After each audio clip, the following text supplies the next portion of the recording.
Hello team, welcome to another ATP Geopolitics video with myself, Jonathan MS Pearce. Ukraine War News Update, second part thereof, the 18th of November 2024. Let's get into military aid and assistance. Obviously, we already know because I did a breaking news update last night and talked about it already today, that Biden has lifted the restrictions on the use of long-range missiles, ATACMS, it seems, into Kursk Oblast. It's a limited ability to strike deep into Russia. So it looks like it's only ATACMS at the moment. No news really on Storm Shadow and Scalp EG cruise missiles. And also only in Kursk and not up and down the border regions. So that is a shame. There are some rumours, somebody said on my thread just now, that rumour is that Biden's actually lifted the restriction fully. I don't know, I've not seen that anywhere at all. So that's not anything I know about. This is a reaction to the introduction of North Korean soldiers into the Kursk region, which is why Kursk appears to be the one area where they can do this. It is supposedly a deterrent, a signal to the North Koreans not to get further involved in the war in Ukraine. I don't know that it will succeed in doing that. You would need an awful lot of missiles and an awful lot of North Korean deaths in order for that to be a successful message. So mill bloggers have reacted badly to this. Russian mill bloggers saying that actually these kind of changes of these, what some might have said, game-changing introductions previously have been significant for Russia. So HIMARS being introduced, Storm Shadow and Scalp missiles being introduced, ATACMS being introduced with the longer range and the cluster munitions.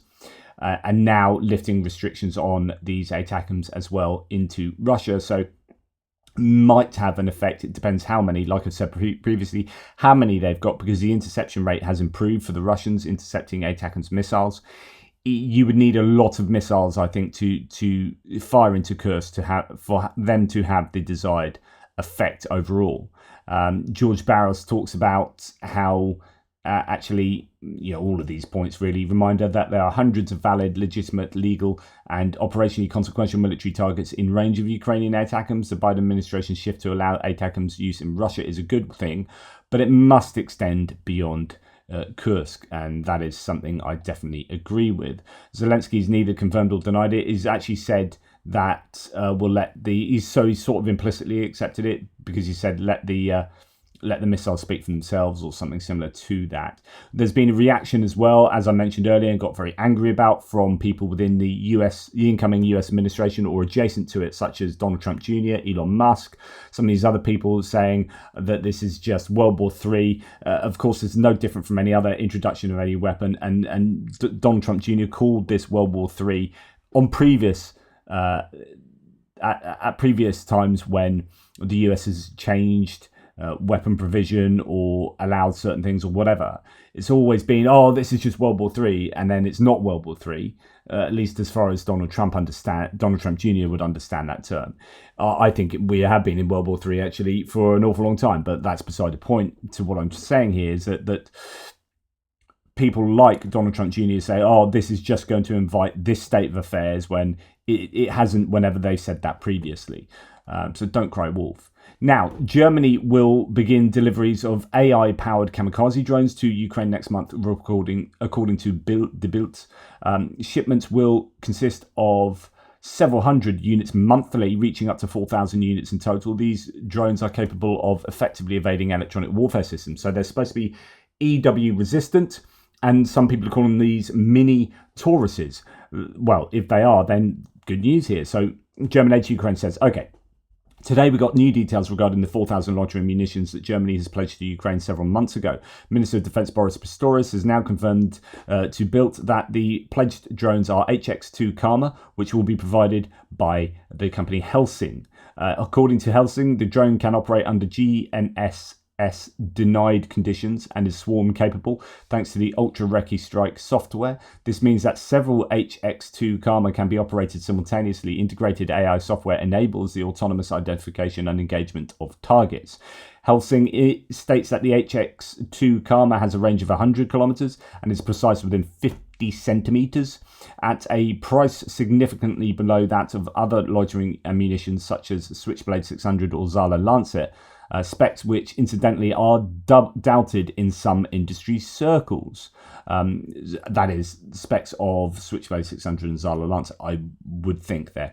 According to Bild, the first delivery of hundreds of units will take place in December and will then be made on a regular basis. This is good news for Ukraine. Can't get them soon enough. They need to incur a cost on the Russians for attacking, for everything really, over the next 2 months. So before January the 20th is a boon.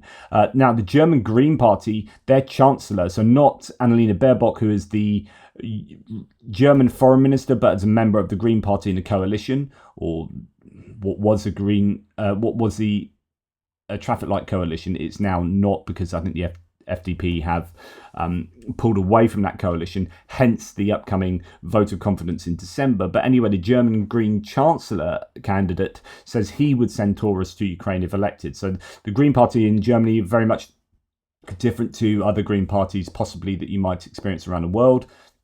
And this is a mature, I think, party that makes realpolitik decisions and are very much on the side of Ukraine, which is fantastic to see. Right, the supply of Taurus, quote from Boris Pistorius, the German defense minister here, the supply of Taurus, he says, missiles to Kiev would not change the situation in the conflict in Ukraine. There are things that cannot be talked about publicly. I do wonder about this. I wonder whether part of why Scholz is not allowing them. There have been all these different theories since the start of when Germany started explicitly denying Ukraine access to Taurus. Whether it's the ability to affix them to airplanes, to integrate them into old Soviet pieces of kit, or maybe F-16s or whatever. It's the fact that these are Germany's best weapons and they don't want them getting into the hands of the Russians in any way, shape or form. Could it be a whole host of different reasons why Germany might not want them, other than the main reason that we think, which is anti-escalation. Now, this is interesting because Pistorius has previously stated actually he's been in favour of Taurus going to Ukraine. So to say that there are things that cannot be talked about publicly makes one think that there could well be more than meets the eye with regard to Taurus provision, as Scholz has hinted at previously. A few comments on this, says German aid to Ukraine. I didn't post about this yesterday because it's ultimately irrelevant for Ukraine and only has an impact on domestic politics. Even if the motion is positively voted on in the Bundestag, a delivery of Taurus KEPD 350 to Ukraine cannot be enforced. Okay, so what German aid is talking about here is the potential vote that might take place. So the FDP, in leaving the coalition, has said we fancy calling a vote on Taurus in the Bundestag, but it wouldn't be a legally binding vote, and this is kind of what German aid is talking about. So in answer to the FDP, Free Democratic Party, issuing or may put the issue of supplying Ukraine with Taurus missiles to the vote in the Bundestag. German aid says in the end the decision still lies with the federal chancellor. He is against it, and as he said several times also recently, will not change his decision. If nothing changes in the next 3 months with Friedrich Merz, Friedrich Merz keeps his word, so he's the leader of the CDU, the centre-right party, Angela Merkel's old party, that is likely to take over if there is a vote of no confidence and an election is called.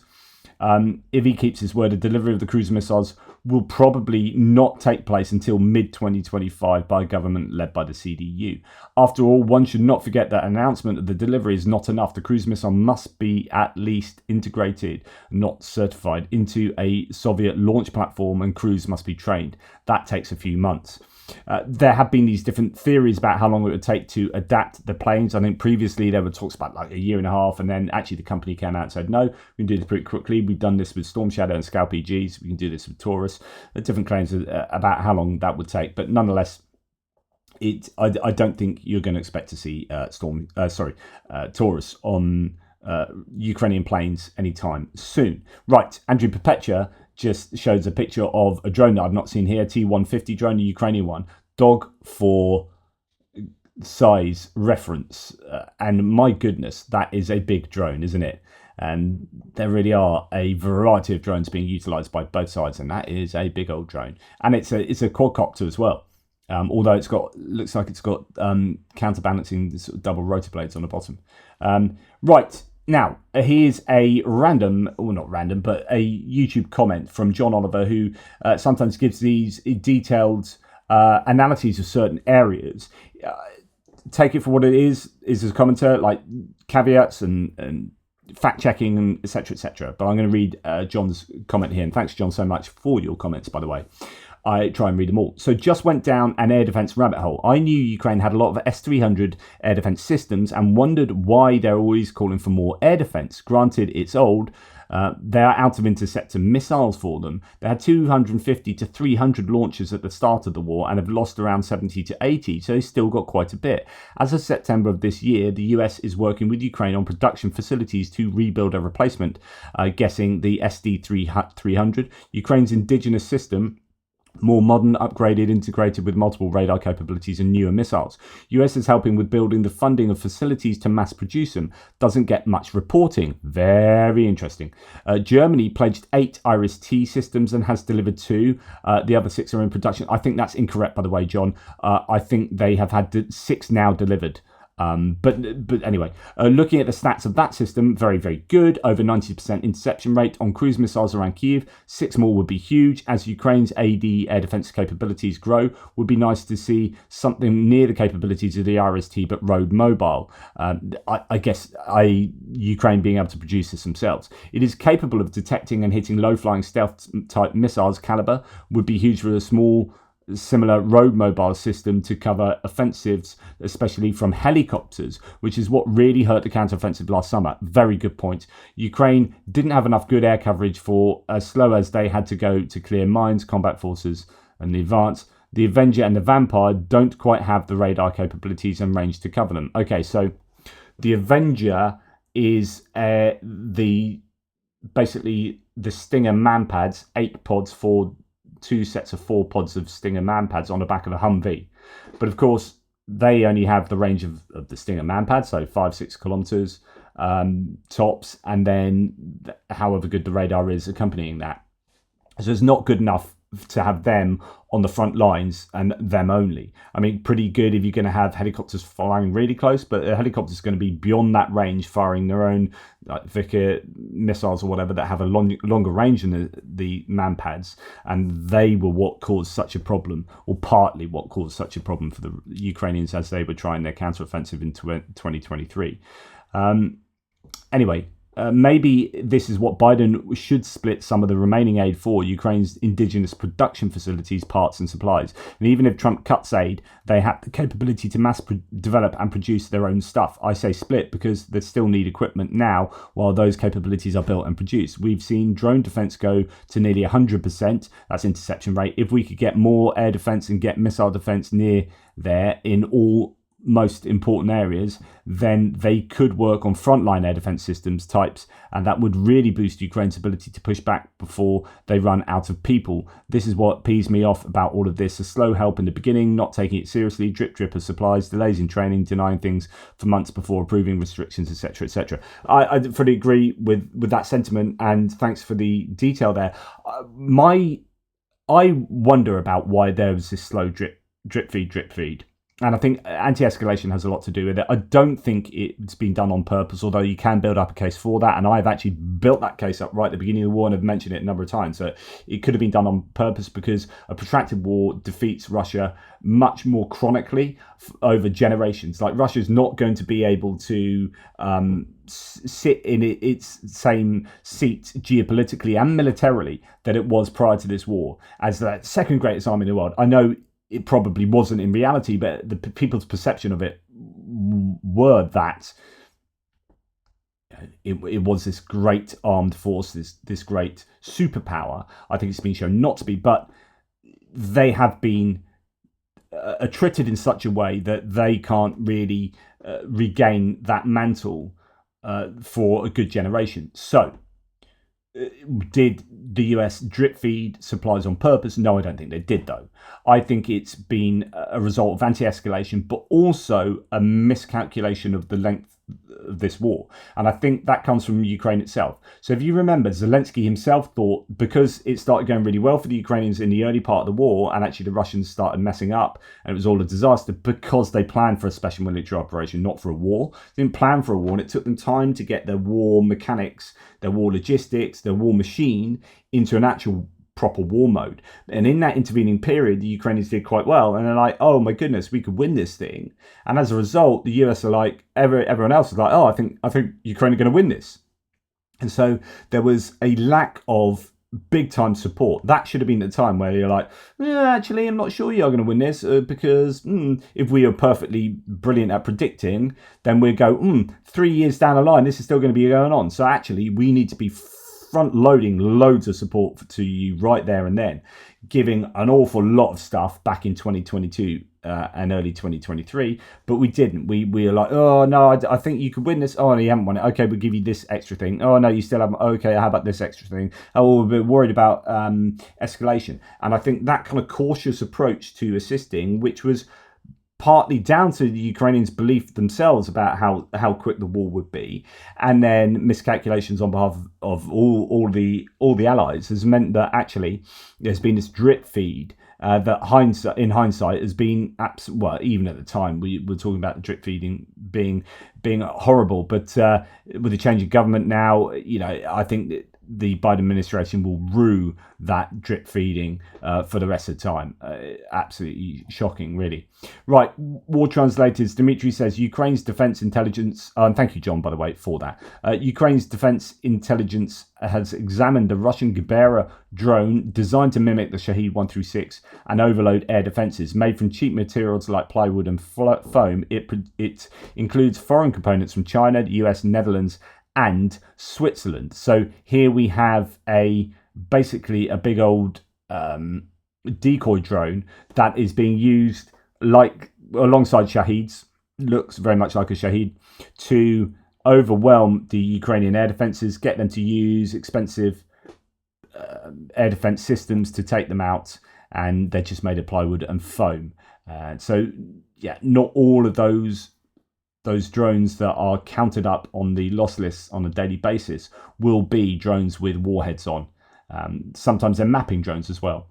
Now, the AEI, American Enterprise Institute, so quite a right-wing free market think tank that's somewhat similar to Heritage, but now Heritage Foundation's gone on a real tangent to be like a horrible bunch of people. The AEI, I generally wouldn't agree with the AEI traditionally, but actually they've been quite solid on the Ukraine war and support for Ukraine. So some of the people in the AEI think tank have been really strong advocates personally of supporting Ukraine. Anyway, it's an interesting AEI estimate, just talking about China now, about how much military spending is taking place in China. Now, it has long been thought the US spends more than the next 12 countries combined in terms of expenditure on defense. Their budget is almost $900 billion, which is a phenomenal amount of money. Now, the AEI estimate says that China's actual military spending in practice is around 96% the level of the US. That's far, far higher than is implied by the official figure measured at market exchange rate. The counterpoint to this is that the TNSR piece, which argues that Chinese spending is only 36% of the American level, is far below reality. So, okay, someone says, a pleasure. Mackenzie Eaglin says, a pleasure to highlight China's actual spending, military spending, and its outsized investments in combat power, dwarfing those of the Indo-Pacific neighbours. So the US has a right to be afraid of China, as does the rest of NATO, the West, Japan, South Korea, Australia, New Zealand, etc., etc. Of course, I think China is looking to see how the US reacts to Ukraine, to how it deals with Taiwan. And at the moment, the US is giving all the wrong signals to China, or as far as China is concerned, all the right signals. So China are becoming emboldened, I think, militarily. They are spending a lot of money, and spending, according to the AEI, far, far more than they're claiming. So the public budget is $229 billion.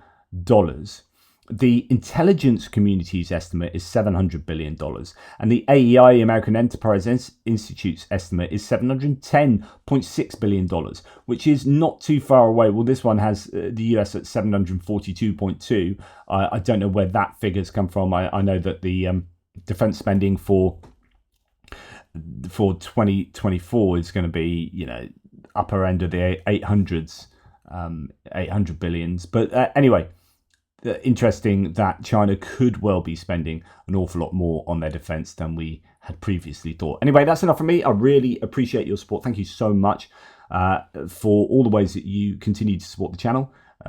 Take care, guys, and I'll speak to you soon.